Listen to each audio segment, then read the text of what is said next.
حسد کسے کہتے ہیں؟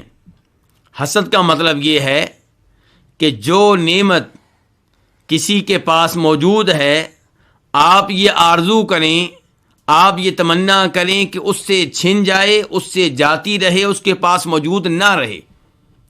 مثال کے طور پہ کسی کے پاس بیٹے ہیں تو آپ کے دل میں یہ آرزو رہتی ہے کہ اس کے پاس بیٹے نہیں ہونے چاہیے۔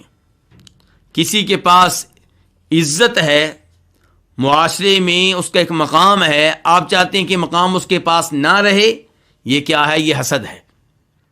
تو مسلمانوں کے پاس کون سی نعمت تھی جس کی بنیاد پہ یہودی اور عیسائی حسد کرتے تھے؟ ایمان کی نعمت، اسلام کی نعمت، قرآن کی نعمت، جناب محمد رسول اللہ صلی اللہ علیہ وسلم کو نبی ماننے کی نعمت۔ اس سے آپ اندازہ کر سکتے ہیں کہ وہ مسلمان جو قرآن کا اہتمام کرتے ہیں، نبی علیہ الصلوۃ والسلام کے ساتھ سچی محبت کرتے ہیں، آپ کے دین پہ عمل کرتے ہیں، وہ کتنی بڑی خیر پہ ہیں کہ یہودی اور عیسائی ان سے حسد کرتے ہیں۔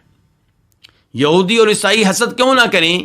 کیونکہ وہ جانتے ہیں، انہیں حق معلوم ہے، انہیں پتا ہے کہ مسلمانوں نے محمد کا کلمہ پڑھ کے صلی اللہ علیہ وسلم بہت بڑی خیر کو حاصل کر لیا ہے، یہ جنت میں جانے والے بن گئے ہیں، انہوں نے اپنے آپ کو جہنم سے بچانے کی کوششیں شروع کر دی ہیں۔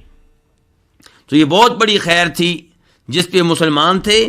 اسی بنیاد پہ یہودی اور عیسائی مسلمانوں سے حسد کرتے تھے اور چاہتے تھے کہ مسلمان اسلام پہ قائم نہ رہیں اور ایمان کی دولت سے محروم ہو جائیں اور دوبارہ کافر ہو جائیں۔